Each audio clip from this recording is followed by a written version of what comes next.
Vamos a hablar también del papel de las ONGs en este camino hacia la alimentación sostenible, porque la alimentación es un derecho y eso no lo tenemos que perder de vista.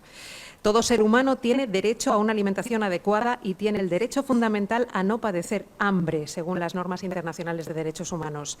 Desde Justicia Alimentaria trabajan para que ese derecho se cumpla, para atender a los colectivos vulnerables, para evitar la inseguridad alimentaria, para formar también a personas líderes dentro de colectivos en materia de alimentación. Hacen muchas otras cosas. Hoy contamos con Raquel Álvarez, ella es técnica de educación en Justicia Alimentaria, así que adelante, Raquel. Vale, pues nada, buenos días. Muchas gracias a la organización por invitarnos a participar en este evento. Vale. Y bueno, pues como estabas diciendo, Justicia Alimentaria es una asociación desde la que promovemos el derecho a la alimentación saludable, sostenible y justa de todas las personas, en particular de los colectivos más vulnerables. Y es que el derecho a la alimentación es un derecho humano reconocido en la Declaración Universal de los Derechos Humanos, pero no es un derecho que esté respetándose, ¿no? Porque, bueno, sin embargo, a pesar de ser un derecho humano,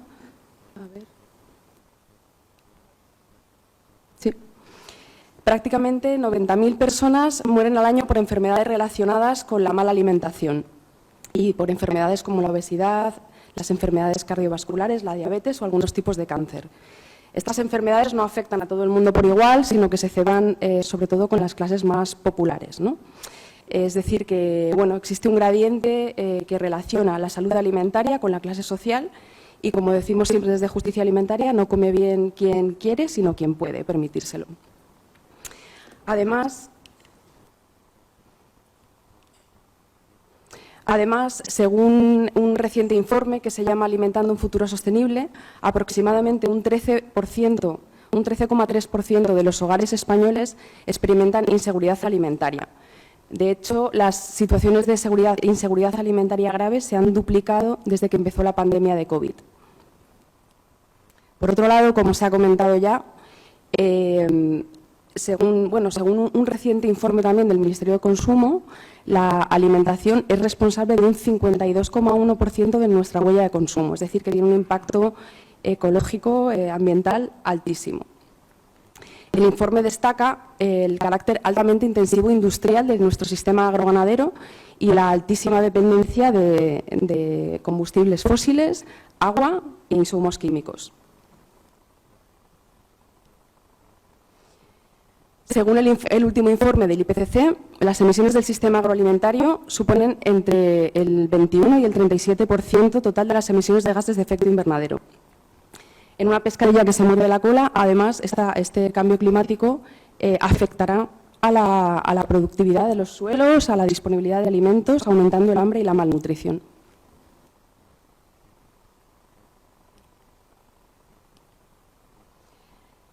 Debido a la deslocalización del sistema alimentario y a su elevada dependencia de la energía fósil, la seguridad alimentaria global está cada vez más amenazada.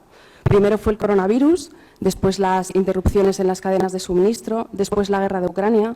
Ahora los incrementos del precio en la energía están afectando muchísimo a los costes de los fertilizantes y de los alimentos, como podemos ver en esta imagen, ¿no?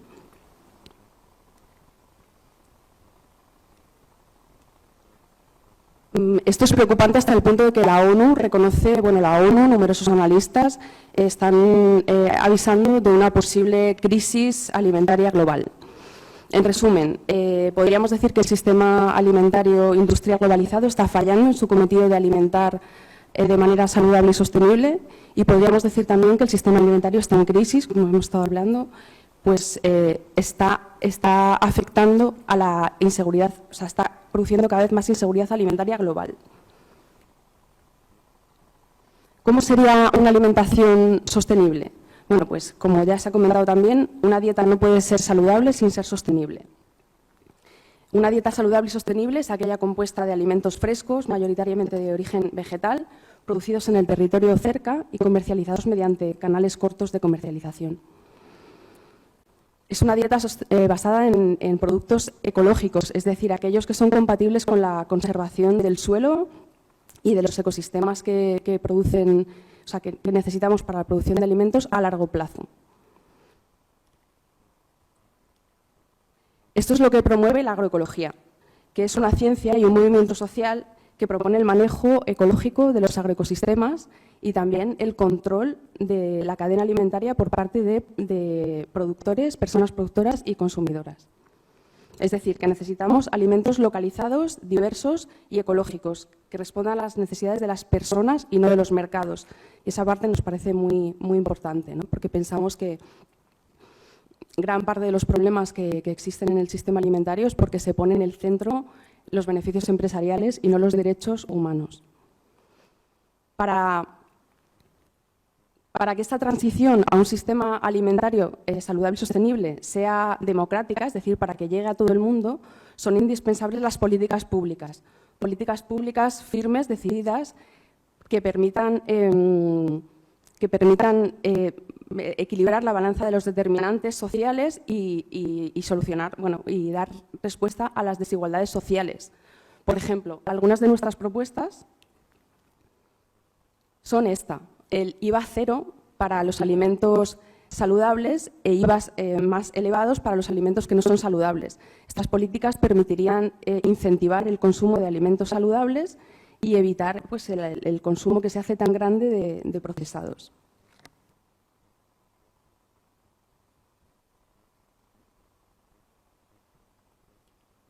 Otra de nuestras propuestas es el control del etiquetado, un etiquetado frontal bien visible, bien claro, que no genere confusión y que avise de la presencia de ingredientes nocivos para la salud. Otra medida que consideramos imprescindible es la compra pública alimentaria saludable y sostenible, es decir, que todas las administraciones hagan compras con criterios sociales y ambientales desde los comedores escolares, a los hospitales, a las residencias. Pensamos que esta es una medida fundamental para democratizar realmente la alimentación saludable y sostenible, porque la compra pública alimentaria llega a todo el mundo, ¿no? Independientemente de su condición social, y permitiría dar un gran salto de escala, puesto que la administración pública es la principal consumidora de alimentos del Estado. También queríamos dejar, aparte de estos mensajes, ¿no? Que serían más relacionados con lo que son las políticas públicas, algunos mensajes para emprendedores. Son obvios, pero los queríamos dejar presentes. Lucrarse con la enfermedad de las personas más vulnerables está mal. Emplear a personas migrantes en situación irregular para los trabajos más duros está mal. También está mal lucrarse con la devastación del territorio y la destrucción de los ecosistemas, porque como dicen los movimientos por el clima, no hay planeta B. Pero bueno, eso ya lo sabe la industria alimentaria y por eso está adoptando frecuentemente estrategias empresariales que desde Justicia Alimentaria consideramos muy peligrosas y que estamos denunciando. Por ejemplo, una es la cooptación de los discursos. Por ejemplo, utilizar el discurso del veganismo para vender carne artificial, en muchos casos, sin citar ningún nombre, solo diré que hay empresas que son las mismas empresas que están deforestando la Amazonía, están vendiendo alimentos veganos con el pretexto de reducir emisiones. O sea, esto es importante porque se tiene que cambiar las cosas de verdad. O sea, no puede ser cambios cosméticos, ¿no? Muy relacionado con esto de la cooptación de discursos está el greenwashing. Hablamos, hemos visto cómo se han multiplicado en los envases los sellos que afirman distintas certificaciones, ¿no? Como natural, artesano, casero, orgánico, bienestar animal, neutro en carbono. Y muchas veces estos cambios no son efectivos, o sea, son, insisto, cambios cosméticos que no se traducen realmente en transformaciones de fondo. Con esto de la digitalización y nosotras utilizamos una palabra que es el tecnooptimismo. Pensamos que tenemos, por lo general, nuestra sociedad tiene una confianza ciega en la tecnología y en este momento en el que estamos de crisis de recursos materiales, nos preguntamos con qué materiales se va a hacer esta transición, qué insumos se van a utilizar para intensificar, con qué agua, con qué energía se va a intensificar. Luego tenemos otra cuestión que nos inquieta y es el tema de la dependencia de la tecnología para comer. O sea, estas propuestas tecnológicas son muy interesantes, pero no son democratizadoras, en el sentido de que no son asequibles en la dependencia tecnológica. O sea, quien no disponga de todos estos recursos, ¿qué va a hacer? ¿Realmente es seguro depender de la tecnología para comer? Algo que se puede hacer de una manera como muy sencilla, ¿no? Con tierra, agua, aire limpio, en fin, que tenemos esas dudas, ¿no? Permitirnos al menos dudar de estas vías tan basadas en la tecnología. Por último, queríamos también traer algunas de las cosas que hacemos desde Justicia Alimentaria. Nosotras trabajamos mucho en proyectos educativos, mucha sensibilización, mucho trabajo de incidencia política también para intentar que las administraciones públicas cambien pues las políticas y tal.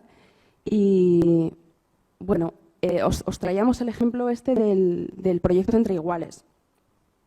Es un proyecto que tiene precisamente la finalidad de mejorar la alimentación de los colectivos más vulnerables en la ciudad de Valencia, y para ello lo que hacemos es trabajar, formamos a 10 personas al año como dinamizadoras comunitarias por el derecho a la alimentación. Y luego estas personas, bueno, son personas líderes dentro de una asociación o una comunidad que luego se van a su asociación, comunidad, entorno, y entonces transmiten los conocimientos adquiridos, ya con otro lenguaje, ¿no? Que a lo mejor pues, es menos técnico y más asequible para su entorno. Este año hemos trabajado con unas 350 personas en total y los resultados han sido muy buenos. En el entorno en el que hemos trabajado, las personas manifiestan que haber visto cambios, principalmente se han reducido muchísimo el consumo de bebidas azucaradas y otros procesados, como los derivados cárnicos, y se ha incrementado el consumo de verduras y pescado. Sobre todo, la gente que ha pasado por el proyecto manifiesta haber desarrollado mucho más interés por el etiquetado, que antes no leían y ahora es como, o sea, ahora no compran sin leer el etiquetado. Y nada, pues cierro la intervención. Yo he sido breve, agradeciendo otra vez la oportunidad de estar aquí y eso, invitando a adoptar modelos de negocio que realmente den respuesta al derecho a alimentación de todas las personas y que realmente sean capaces de garantizar la conservación de los ecosistemas de los que dependemos a largo plazo. Muchas gracias.